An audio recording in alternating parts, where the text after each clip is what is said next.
The Kelvrath Gates had stood for 400 years on the spine of the Tessavar Range, and in all that time, no one had walked through the outer arch in a human body and been asked to stay. I was the first.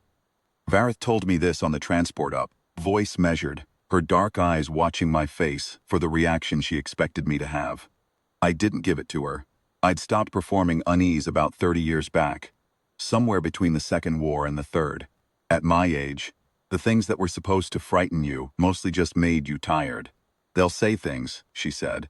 They usually do. Oren, she said my name like a caution. I put my hand over hers on the armrest and looked out the viewport at the peaks going white below us. I know, I said, I'm ready. I wasn't entirely, but I had been less ready for worse. The court of the Kelvrath Gates received us in the assembly hall. A long vaulted chamber cut from the raw mountain granite, the ceiling hung with iron banners in the blood and gold of the Solan line. Vareth walked ahead of me, her formal mantle trailing across the stone, copper hair braided back with the rank cord of a queen regnant. She moved like she owned the mountain. Because she did, I walked 2 steps behind her as protocol required. I wore my old dress uniform, dark wool, campaign ribbons, nothing ornamental. My face was what it was, 53 years of it, the gray at my temples, the scar along my jaw from the Hevrath engagement, the particular look around the eyes that men get when they've been awake and afraid more nights than they can count, and stopped letting it show. Court watched me the way you watch something that has wandered into the wrong room. Lord Claimant Sorvth was the first to speak. He was standing at the head of the assembly floor, flanked by 6 of his senior officers in full parade armor.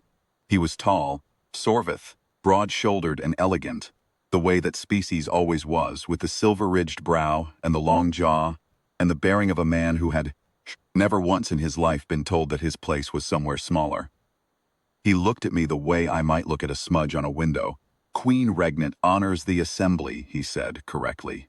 Then, after a beat that was precisely long enough to register, and brings her consort.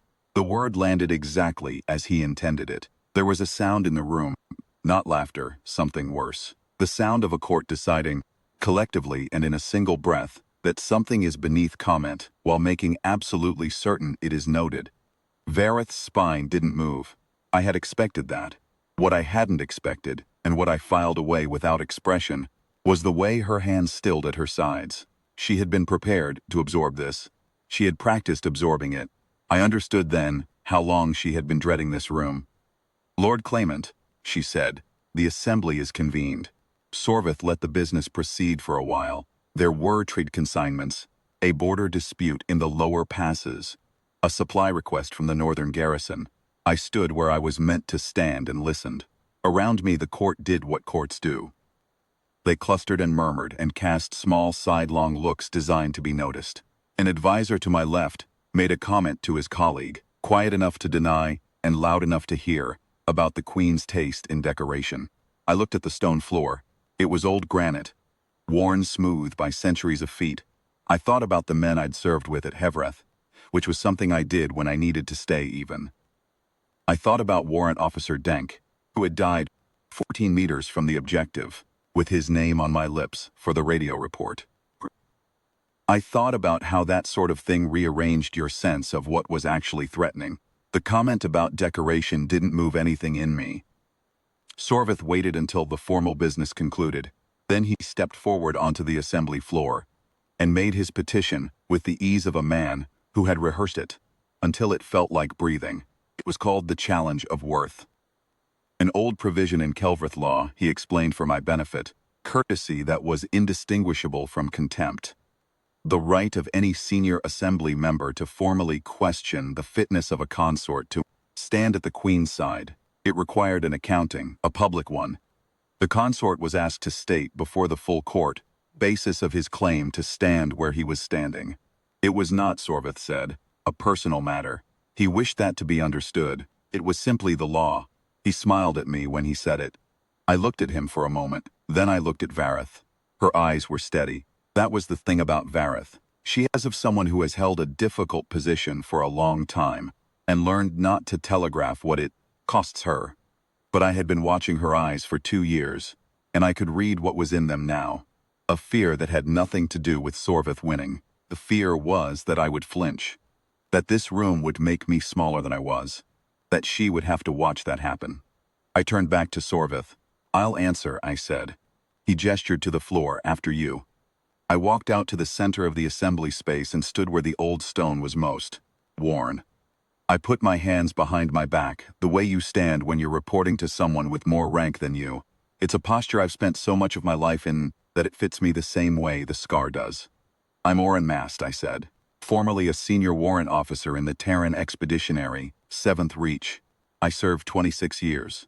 I was at the Lannick Straits, the second Hevrith campaign, the Sorvaic Corridor. That last one should be familiar to some of you. 3 of your border fortifications are still standing because of what we held there. I've been shot 4 times, twice badly enough to matter. I've buried people I was responsible for, which is the hardest part of the work. And I did it as many times as I had to, and then I kept going.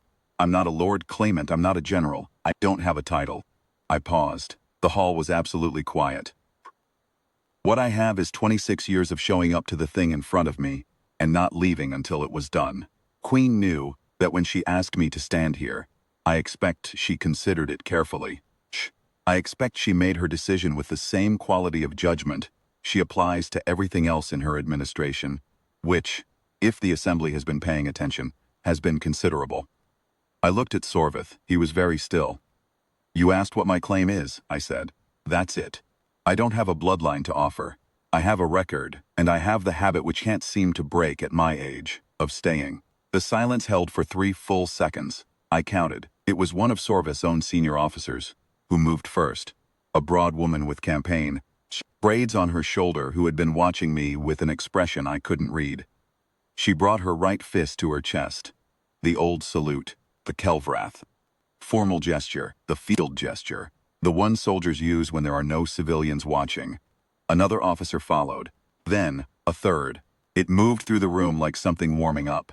Sorvith's expression didn't collapse. He was too controlled for that. Something behind his eyes went very quiet, in the way of a man recalculating the ground he thought he was standing on. I walked back to my position beside Vareth. She didn't look at me. She was looking at the room, at the court, at what was happening in it. The small gradations of posture that told you when a chamber's weight had shifted. But after a moment her hand moved. Her found mine at my side and held on. She didn't say anything. She didn't need to. That was the moment, not the salutes, the silence, not Sorvith standing diminished in the center of the floor. It was her hand, and the grip of it, thing in that grip that she had never once put into words. That she had known, when she asked me to come here, exactly what it would cost, that she had been afraid for me. And that what she felt now, holding on in front of her court with her chin level and her eyes clear, something she had stopped trying to name a long time ago. I had been at Hevrith. I had been at the Sorvaic Corridor. I had never been anywhere that mattered more than this.